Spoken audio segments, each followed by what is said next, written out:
ہندوستان پہنچ کر انگریز کے پاس دو آپشن تھے۔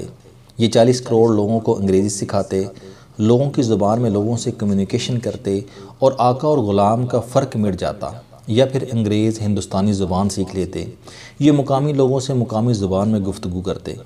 دوسرا آپشن آسان تھا۔ انگریزوں نے مقامی زبان سیکھنے کا فیصلہ کیا۔ فیصلہ ہو گیا، فیصلے کے بعد کی صورتحال پہلی حالت سے زیادہ مشکل، زیادہ گنجلک تھی۔ ہندوستان میں 400 زبانیں بولی جاتی تھیں۔ 300 میل بعد زبان، کلچر، رنگ اور مذہب بدل جاتا تھا۔ ہندوستان میں ہندوؤں کی اکثریت تھی، مگر ہر چوتھے ہندو کی مورتی، بھگوان اور حلیہ دوسرے سے مختلف تھا۔ ہندوؤں کی زبان سنسکرت تھی، مسلمان فارسی اور عربی بولتے تھے۔ مغلوں کی سرکاری زبان فارسی تھی۔ جنوبی حصوں کی زبان بنگالی، ملیالی اور تامل تھی۔ بحر ہند کے ساتھ ساتھ سندھی بولی جاتی تھی۔ پنجاب کی زبان پنجابی اور افغانستان اور ایران کی سرحدوں پر واقع شہروں میں پشتو اور بلوچی بولی جاتی تھی۔ انگریز پریشان ہو گیا۔ اس کے لیے کسی ایک زبان کا انتخاب مشکل ہو گیا۔ جان گلکرسٹ زبانوں کا ماہر تھا۔ انگریز سرکار نے اسے یہ فریضہ سونپ دیا۔ گلکرسٹ نے تحقیق کی تو پتہ چلا کہ ہندوستان میں ان زبانوں کے علاوہ بھی ایک زبان ہے۔ یہ گلی محلے کی زبان ہے۔ یہ زبان مختلف زبانوں کے ملاپ سے پیدا ہوئی۔ اس میں ہندوستان بلکہ باہر سے آنے والے تمام زبانوں کے الفاظ بھی موجود ہیں۔ یہ زبان ہندوستان کے تمام علاقوں میں بولی اور سمجھی جاتی ہے۔ جان گلکرسٹ نے انگریز سرکار کو اس زبان کی سرپرستی کا مشورہ دے دیا۔ یہ زبان شروع میں ہندوستانی اور بعد میں اردو کہلائی۔ انگریز نے جولائی 1800 میں کلکتہ میں فورٹ ولیم کالج قائم کیا۔ اس کالج میں انگریزوں کو اردو، فارسی اور سنسکرت سکھائی جاتی تھی، جبکہ مقامی لوگوں کو انگریز کی تعلیم دی جاتی تھی۔ کالج سے فارغ ہونے والے انگریز اعلیٰ افسر بنتے تھے، جبکہ مقامی لوگ ان افسروں کے ماتحت یا اہلکار ہوتے تھے۔ جان گلکرسٹ کو ہندوستانی یعنی اردو زبان کا انچارج بنا دیا گیا۔ جان گلکرسٹ نے اردو کی صرف و نحو تخلیق کروائیں، اس کے حروف تہجی بنوائے، اس کا رسم الخط طے کیا، نستعلیق رسم الخط کا ٹائپ اور چھاپا خانہ تیار کروایا، منشی بھرتی کیے اور اردو کی کتابیں لکھوانا شروع کر دیں۔ جان گلکرسٹ کی سرپرستی میں 1803 میں اردو کی پہلی کتاب شائع ہوئی۔ اس کتاب کا نام اخلاق ہندی تھا۔ یہ کتاب میر بہادر علی حسینی نے لکھی۔ یہ کتاب اس وقت شائع ہوئی جب مرزا اسد اللہ غالب 7 سال کے بچے، جبکہ ہندوستان کے سب سے بڑے شاعر میر تقی میر زندگی کے آخری 7 سال گزار رہے تھے۔ اخلاق ہندی انگریزوں کو اردو سکھانے کے لیے لکھی گئی۔ یہ کتاب شائع ہونے سے قبل فورٹ ولیم کالج کے نصاب میں شامل ہو گئی۔ یہ ہندوستان کے گلی کوچوں میں آوارہ پھرنے والے واقعات پر مبنی تھی۔ اس نے انگریز سرکار کو مقامی لوگوں کو سمجھنے میں بہت مدد دی۔ اخلاق ہندی کے بعد واقعات پر مبنی کتابوں کی لائن لگ گئی۔ جان گلکرسٹ کے منشی دھڑا دھڑ کتابیں لکھنے لگے اور انگریز سرکار یہ کتابیں شائع کرتی چلی گئی۔ 19ویں صدی کے آخر میں ان کتابوں کی تعداد 50,000 تک پہنچ گئی۔ انگریز حکومت ان کتابوں کے چند نسخے لندن بھجوا دیتی تھی۔ یہ کتابیں آج بھی لندن کی انڈیا آفس لائبریری میں محفوظ ہیں۔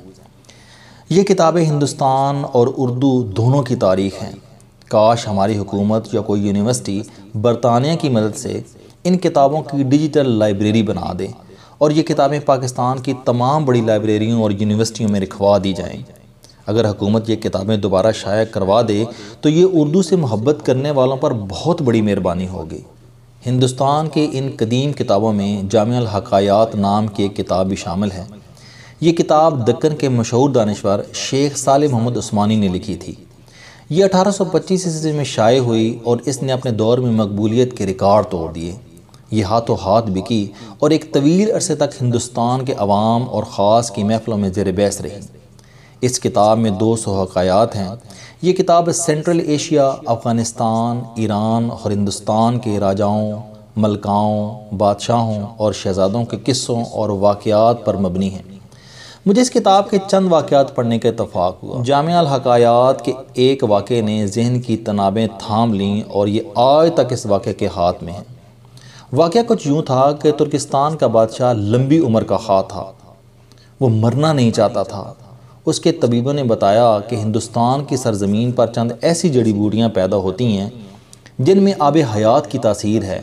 آپ اگر وہ جڑی بوٹیاں منگوا لیں تو ہم آپ کو ایک ایسی دوا بنا دیں گے جس کے کھانے کے بعد آپ جب تک چاہیں گے زندہ رہیں گے۔ ترکستان کے بادشاہ نے 10 لوگوں کا ایک وفد تیار کیا اور یہ وفد ہندوستان کے راجہ کے پاس بھجوا دیا۔ اس وفد میں ترکستان کے طبیب بھی شامل تھے اور بادشاہ کے انتہائی قریبی مشیر بھی۔ وفد نے ہندوستان کے راجہ کو ترک بادشاہ کا پیغام پہنچا دیا۔ راجہ نے پیغام پڑھا، کہکا لگایا، سپاہی بلوائے اور وفد کو گرفتار کروا دیا۔ راجہ گرفتاری کے بعد انہیں سلطنت کے ایک بلند و بالا پہاڑ کے قریب لے گیا۔ اس نے پہاڑ کے نیچے ایک خیمہ لگوایا۔ ان 10 لوگوں کو اس خیمے میں بند کروایا اور اس کے بعد حکم جاری کیا کہ جب تک یہ پہاڑ نہیں گرتا تم لوگ اس جگہ سے نہیں جا سکتے۔ تم میں سے جس شخص نے یہاں سے نکلنے کی کوشش کی اس کی گردن مار دی جائے گی۔ راجہ نے اپنا فوجی دستہ وہاں چھوڑا اور واپس شہر آ گیا۔ ترکستانی وفد کو اپنی موت صاف نظر آنے لگی۔ وہ پہاڑ کو اپنی مصیبت سمجھنے لگے۔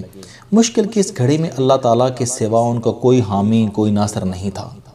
وہ زمین پر سجدہ ریز ہوئے اور اللہ تعالیٰ کے حضور گڑ گڑانے لگے۔ وہ صرف کھانا کھانے، واش روم جانے یا پھر وضو کرنے کے لیے سجدے سے اٹھتے تھے اور پھر اللہ سے مدد مانگنے کے لیے سجدے میں گر جاتے تھے۔ اللہ تعالیٰ کو ان پر رحم آ گیا، چنانچہ ایک دن زلزلہ آیا، زمین دائیں سے بائیں ہوئی، پہاڑ جڑوں سے ہلا اور چٹانیں اور پتھر زمین پر گرنے لگے۔ ان 10 لوگوں اور سپاہیوں نے بھاگ کر جان بچائی۔ راجہ کے سپاہی 10 لوگوں کو لے کر دربار میں حاضر ہو گئے۔ انہوں نے راجہ کو سارا واقعہ سنا دیا۔ راجہ نے بات سن کر کہکا لگایا اور اس کے بعد 10 ایلچیوں سے کہا، آپ لوگ اپنے بادشاہ کے پاس جاؤ، اسے یہ واقعہ سناؤ اور اس کے بعد اسے میرا پیغام دو۔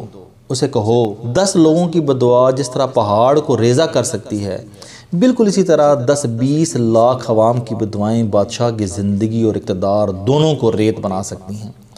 تم اگر لمبی زندگی اور طویل اقتدار چاہتے ہو تو لوگوں کی بددعاؤں سے بچو۔ تمہیں کسی دعا، کسی بوٹی کی ضرورت نہیں رہے گی۔ انگریزوں کا خیال تھا کہ شیخ صالح محمد عثمانی نے یہ حقائق سرکار کو سمجھانے کے لیے لکھی اور وہ اس حقائق کے ذریعے انہیں یہ سمجھانا چاہتے تھے کہ آپ مقامی لوگوں کے ساتھ حسن سلوک سے پیش آئیں، لوگوں کی بددعائیں نہ لیں۔ بددعائیں پہاڑ توڑ دیتی ہیں، آپ تو پھر بھی گوشت پوست کے عام لوگ ہیں۔ انگریز سرکار نے ایسی حکایات سے سبق سیکھا یا نہیں سیکھا یہ ایک طرف، مگر یہ حقیقت ہے کہ اس نوعیت کی حکایات دنیا کے ہر معاشرے، ہر ملک اور ہر دور کے حکمرانوں کے لیے ہوتی ہیں۔ عام آدمی کی دعا اور بددعا میں بہت اثر ہوتا ہے۔ دنیا کے تمام انبیاء کرام کا تعلق اعلیٰ خاندانوں سے تھا، لیکن یہ رہائش پذیر عام لوگوں کے ساتھ ہوئے۔ کیوں؟ کیونکہ اللہ اور اس کی رحمت غریبوں میں ہوتی ہے۔ اگر غریب آپ سے خوش ہیں، یہ جھولی پھیلا کر آپ کے لیے دعا کر رہے ہیں، تو مصائب کے بڑے بڑے پہاڑ بھی آپ کے لیے ریزہ ریزہ ہو جائیں گے۔ لیکن اگر عام آدمی آپ سے تنگ ہے یا آپ کو بددعائیں دے رہا ہو تو پھر آپ کی طبی عمر اور اقتدار دونوں کا دورانیہ لمبا نہیں ہوگا۔ آپ اپنی بربادی کا چلتا پھرتا اشتہار ہوں گے اور آپ کے اقتدار کا برج کسی بھی دن گر جائے گا اور آپ اس کے نیچے آ کر عبرت کی قبر بن جائیں گے۔ یہ حقائق دنیا کے ہر اس حکمران کے لیے تخلیق ہوئی جو مستند اقتدار پر فروکش ہو کر خود کو عقل کل، سکندر اعظم اور عظمت کا رشتہ دار سمجھ لیتا ہے، جو مخلوق کو حقیر، عوام کو جذباتی اور مشورے دینے والوں کو بے وقوف سمجھنے لگتا ہے، اور یہ بھول جاتا ہے کہ جہاں اقتدار ختم ہوتا ہے اللہ کا اختیار وہاں سے شروع ہوتا ہے اور اللہ عوام کی زیادہ سنتا ہے۔ یہ محروم بندوں کو زیادہ توجہ دیتا ہے۔